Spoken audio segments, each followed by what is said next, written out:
Insta360 shamelessly have been asking, requesting, suggesting content creators to hide that they are sponsored by Insta360. According to Aaron, Insta360 said, would you be comfortable in featuring the product without mentioning we are the sponsor?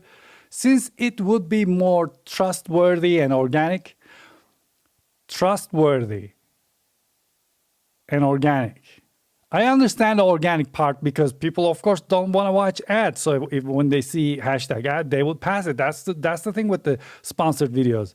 But making it trustworthy and calling it trustworthy and organic is on another level, because fun fact, non-disclosing your sponsor is illegal. I think this is the first time I on this channel, and this totally deserved it. So guys, I just wanted to share that with you because this is a sort of controversy / scandal going on YouTube.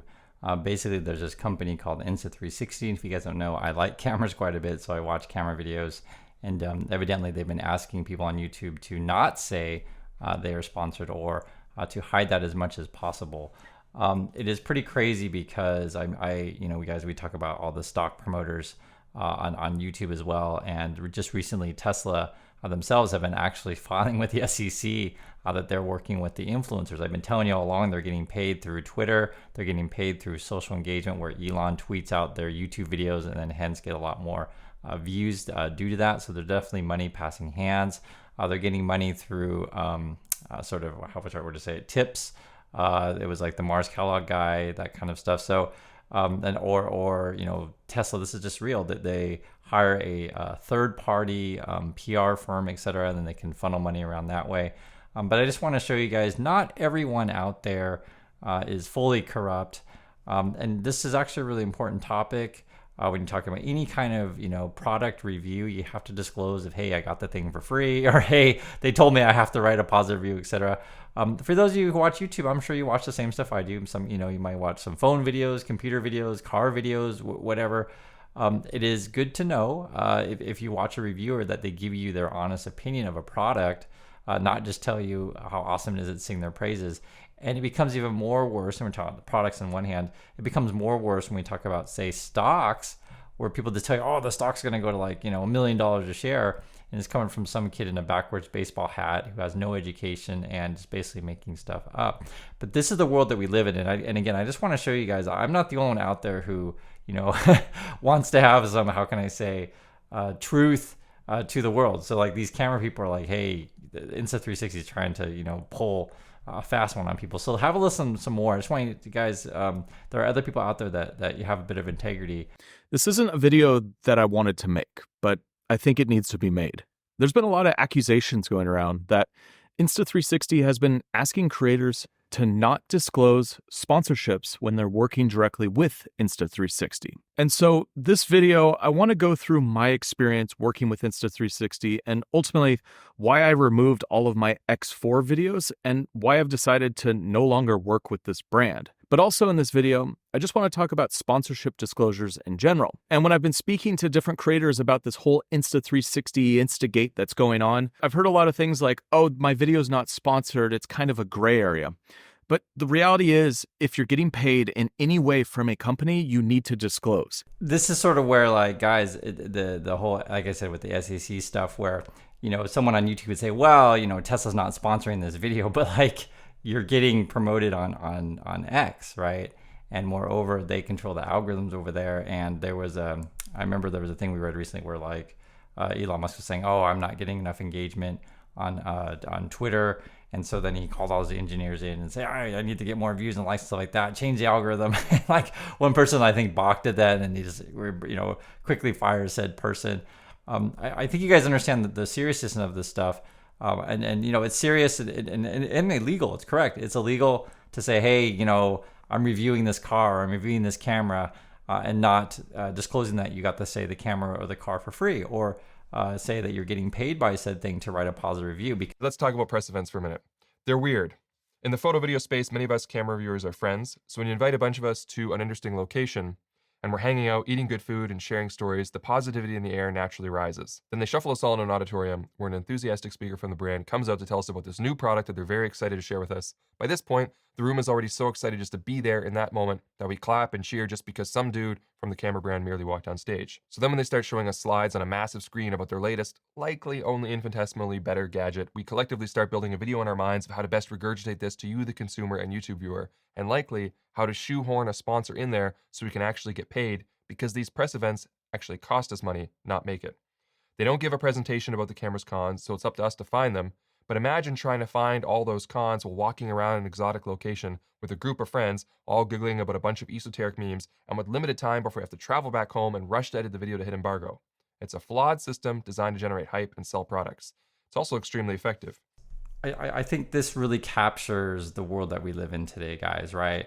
There are a lot of people out there who, again, and I'm just talking about the Tesla stock, but it's not just Tesla stock. It could be any number of crypto coins or whatever, and they're out there to sell and hype you on these kind of things, and they pretend to be independent when they're not. And it's actually, perfectly frank, it's hard to tell sometimes, because if they're not disclosing, you don't know until you know. I've always had my suspicions about various people on YouTube when we were talking about FTX. You follow my channel, was that over a year or so now, and it turned out to be absolutely correct. And in the FTX situation, Sam Bankman-Fried actually started a Slack channel on me with my name on it because they were worried that I was disclosing, all of these, or not disclosing, but uncovering all these things that they were doing over there. And I had an insider from FTX actually come on my channel and we talked about that. With the Tesla stock promoters, it looks like it's the same sort of game again. And I've been noticing that they all get kind of nervous about this stuff because they kind of reference my videos from time to time. I see it on their social medias and stuff like that. And then now I see Tesla, again, disclosing that they're working with them on the SEC filings, right? So it's not my imagination. And we know that they're being paid. Now, this Eva person, she's one of the Tesla stock promoters. These promoter people will do it from time to time. So she's like literally right here. So she's not hiding. She's getting paid on X, and she's actually promoting, hey guys, you should do X2 and get paid. But I got to point out though that a lot of these people's accounts, like this person is Eva, Eva's Tesla S Plaid, or there's the other woman, her name is I was like Tesla Booma Mama, like that's her username. Like there's people out there that create accounts called with Tesla in their name. It's like so disingenuous, right? So disingenuous in the sense of like, come on, we see what you're doing, and then they act like they're not paid, but like literally they are paid. The other one example, which I want to show you as well, the Farzad guy, he did something really interesting, which I've known about for a while, but I just haven't mentioned on the channel because, I save things to when they can't deny it. This is May 27th. So this is Farzad, and he tweets out, this thing about PBD, which is, I can't remember the name, dude, but he's an MLM guy. If you know who this is, and I'm not making stuff up, guys. I don't. He's an MLM guy. Patrick Bet David, I think that's the name is. And yeah, it's right here. And it's funny, they're like talking about how PBD really loves Elon Musk or whatever, right? A couple LML guys hanging out together. And then David Carbut was saying thanks for the work, and I think he must have been the one that edited or something. The reason is why I bring this up is that the David Carbut guy, he's an unusual guy. He says right here, this is his own description on his Twitter. It says, helping you build a top 1% YouTube channel, consulting and editing videos for 15 clients. DM me YouTube to join the waiting list. I think there's a real high chance that this guy is editing all of the Tesla stock promoter videos. So I don't know. I also disclose it. Like I'll tell you when I think, and I'll tell you when I know for sure, etc. But I don't know, but I think there's a very, very high chance of that. And I'll show you some evidence of these things, meaning that, these people are all connected. You already know they're connected because they show up together in videos, but it's interesting to always see behind the scenes. Here's the Carbet guy here with Farzad. Just have a listen. And what I want you to listen for is how many times they say the words not financial advice. When they say that stuff, it basically means they know that they're pumping you a bunch of BS. So have a listen for yourself here. Listen. What will it take to justify a $10 trillion market cap for Tesla? Not financial advice, of course. Full self-driving, not financial advice. Full self-driving, yeah, for sure. I think they can probably get to not financial advice.